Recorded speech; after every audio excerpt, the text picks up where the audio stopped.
자, 여러분 돈 싫어하시는 분 계신가요? 우리 모두 돈을 좋아합니다. 아니, 돈을 사랑합니다. 어디서 들었던 예화인데요. 정확하게 내용이 기억나진 않아요. 근데 어떤 할아버지가 엄청난 부자였는데 그 부자에게 어떤 젊은 청년이 선한 일을 무언가를 했다고 기억을 해요. 그랬더니 그 젊은 청년에게 그 할아버지 뭐 엄청난 유산을 물려받았다 뭐 이런 예화가 있었던 기억이 있어요. 어렴풋이 기억이 있는데 무튼 이제 뭐 중요한 건 그건 아니고요.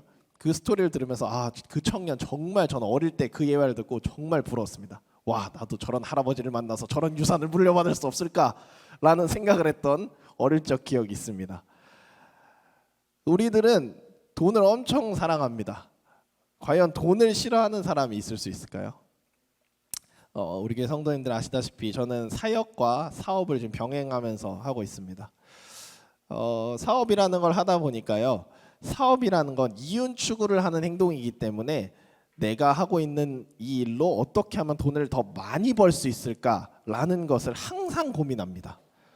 밥 먹다가도 길을 가다가도 화장실에 앉아서도 심지어는 자다가도 고민을 하고 어떨 때는 꿈속에서도 제가 일을 하는 경우가 있어요. 이처럼 우리는 이 사업을 하는 사람들은 특히 이윤 추구에 대해서 엄청나게 고민을 해요. 결국 이 이윤 추구를 통해 돈을 많이 벌려는 것이고 그 돈 버는 행위는 결국 자기 자신이 부해지기 위함입니다. 근데 하필 오늘 본문이 이렇습니다. 지난주에 목사님 설교하신 이제 장사에 대한 내용이 딱 들어가 있던 그 본문에 이어서 이번 주에 제가 설교하는데 이번에는 부자에 대한 이야기가 나옵니다. 하나님이 저를 향해서 벼르고 계시는 건지 모르겠는데 계속 이런 본문을 주세요. 네, 하필 또 이 본문을 저에게 설교를 시키시는. 그래서 제가 이 본문을 깊게 바라보길 바라신 것 같습니다. 그렇지만 저에게만 말씀하시는 것이 아닌 우리 모든 성도님들에게도 함께 하나님께서 은혜 주시기를 바랍니다. 오늘 본문을 보면 시작하자마자 이렇게 이야기합니다. 부자를 향해서 강하게 경고하고 있습니다. 어느 정도인지 보니 닥쳐올 비참한 일들을 생각하고 부르짖으라 라고 이야기하고 있습니다. 도대체 어떻길래 이렇게까지 이야기를 하고 있을까요? 오늘 본문에 나오는 부자는 선한 부자는 아니었던 것 같습니다. 그의 행실이 어땠는지 살펴보겠습니다. 먼저 그의 재물은 그는 재물을 쌓고 옷들이 좀먹고 그리고 금과 은이 녹이 슬었다고 이야기합니다. 이 부자 재물이 너무 많아서 관리가 안 됩니다. 관리가 안 돼서 그의 재물들이 막 썩을 정도였고요. 옷은 너무 많아서 이것도 관리가 안 돼서 저쪽에 있는 옷들은 좀이 쓸었는데도 모를 정도로 좀 먹을 정도로 그렇게 많습니다. 심지어 금과 은 우리는 한 개 있어도 막 닦고 관리하고 잘하고 막 이러면서 매일 차고 이러잖아요. 근데 너무 많아서 이게 너무 많아서 녹이 쓸어 있는 게 있을 정도로 그 정도로 넉넉하고 풍족이라는 단어를 뛰어넘는 정도의 부한 사람이었습니다. 그런 그가 부를 어떻게 축적을 했나 보니 이렇게 이야기합니다.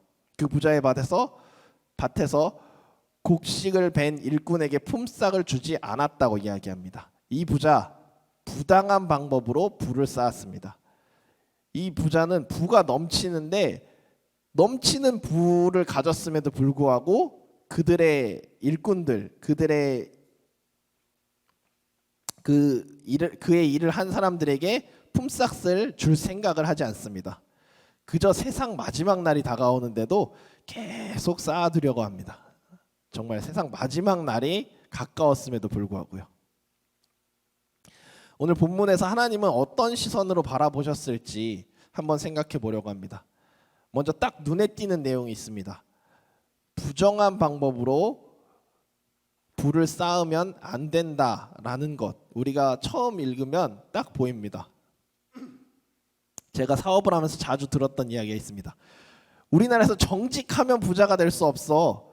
우리나라에서 부자가 되려면 정상적인 방법으로는 안 돼.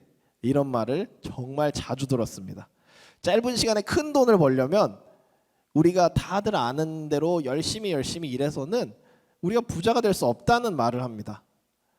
그리고 그렇게 큰 돈을 벌려면 남들의 눈을 가리고 내가 큰 이득을 취해야 하고 뭐 임금 체불 또 뉴스에도 가끔 나오죠. 원산지 허위 표시 남들의 뒤통수를 치고 사기를 치고 뒷돈을 받고 이런 식으로 해야 그래야 우리는 큰 돈을 벌 수 있어 라고 이야기하는 것을 많이 봅니다. 정당한 방법으로 벌어가는 것보다 더 많이 가지려는 우리들의 마음 이런 달콤한 유혹에 항상 노출되는 그런 경우도 있습니다. 오늘 본문의 부자들을 분명히 이 말씀을 알고 있었을 겁니다. 무슨 말씀이냐면 레위기에서 레위기 19장 13절에서 이렇게 이야기합니다. 하나님께서는 가난한 품꾼의 품삯을 미루지 말고 당일에 지불하라고 분명히 말씀했습니다. 그리고 또 신명기에도 신명기 24장 14절에서 15절에는 품삯을 지불하지 않고 품삯을 지불하지 않는 고용주들은 품꾼이 여호와께 호소하면 그 죄가 그들에게 돌아갈 것이라고 이야기했습니다. 이러한 하나님의 명령을 알고 있었을 이 부자들 그런 부자들이었음에도 불구하고요. 당시 부자들이 가난한 자들에게 돌아가야 할 정당한 노동의 임금을 착취하면서까지 자신들의 재물을 축적했을 것입니다. 이런 모습들이 지금 오늘 이 본문에 야고보가 경고하고 있는 것이죠.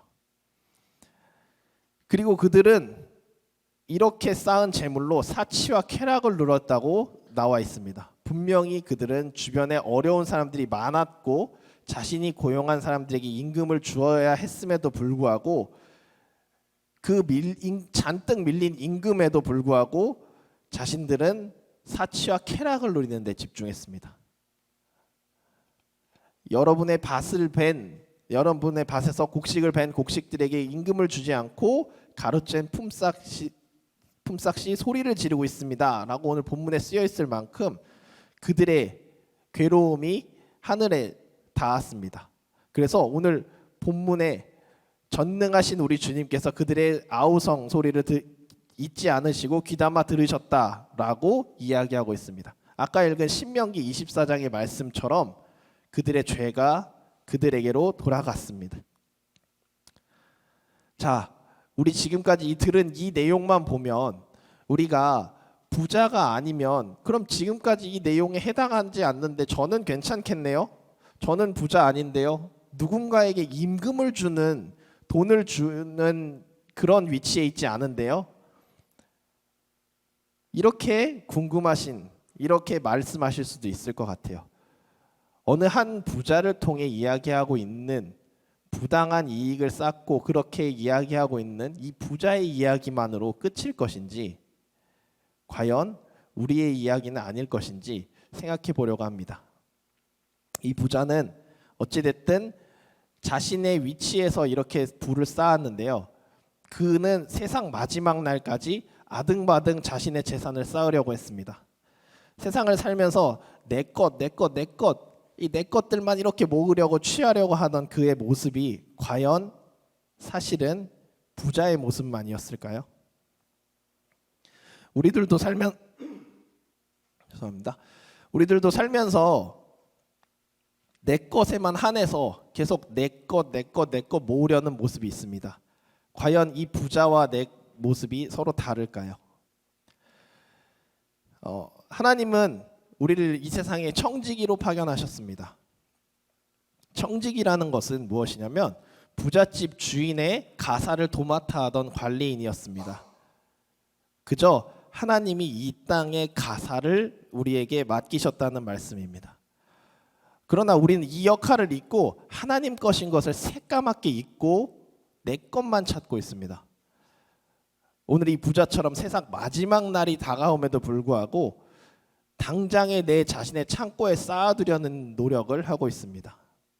당장 내일이면 내 것은 하나도 없을 세상인데 세상에 살면서 내 돈, 내 차, 내 반지, 내 집, 내 자녀, 내 직장, 내 커리어 등등 내 것을 아등바등 모으면서 살려가려고 하는 게 바로 사람이라는 존재입니다.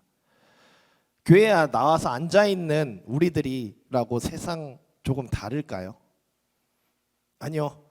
우리도 똑같이 세상에서 아등바등 악착같이 쌓아두려는 존재인 것은 다르지 않습니다. 크리스천이라고 말은 하지만 주변 사람들의 어려움에 시선을 두지 않습니다.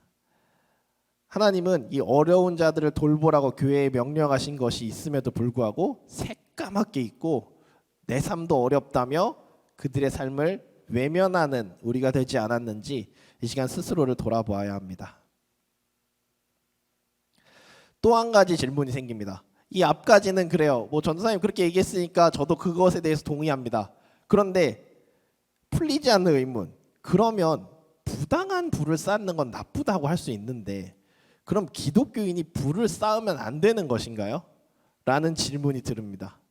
불을 많이 쌓아서 그가 그렇게 부 쌓은 것 가지고서 이렇게 지적당한 것 같은데 우리는 불을 쌓으면 안 되는 존재인가요? 무소유를 행해야 하나요? 라고 질문이 될 수 있는데 사실 오늘 본문은 그런 말을 하고 있지는 않습니다. 우리가 가진 것을 어떻게 사용하는가에 포커스가 있다고 보시면 됩니다. 앞에도 말씀드렸지만 하나님은 우리를 청지기로 부르셨습니다. 우리에게 맡겨진 것을 하나님이 원하시는 방식으로 사용하는 것, 그것이 우리를 청지기로 부르신 하나님이 원하시는 것입니다. 그리스도의 이름으로 선을 행하는 데 사용하는 것, 그리고 우리가 가진 것을 그리스도의 자녀답게 어려운 이웃에게 나눠주고 흘려보내는 것, 이 모든 것이 하나님이 우리를 이 땅에 세우신 이유일 것입니다. 말씀을 정리하려고 합니다. 오늘 본문은 결코 불을 쌓지 말라고 이야기하는 것은 아닙니다. 우리가 불을 어떻게 쌓으며 그 불을 어떻게 사용하는가를 이야기하고 있습니다. 세상에 내 것이라며 아등바등 모으며 살아가는 것이 아니라 우리가 그리스도인답게 선하게 사용하고 있는가라는 질문이 우리 안에 계속해서 맴돌기를 바랍니다. 그리고 그 선한 영향력으로 세상 가운데서 그리스도를 더욱 드러내고 그리스도를 닮아가며 그렇게 살아갈 수 있는 재물관을 가지고 살아가는 우리 늘함께 교회 성도님들 되시기를 주님의 이름으로 축원합니다.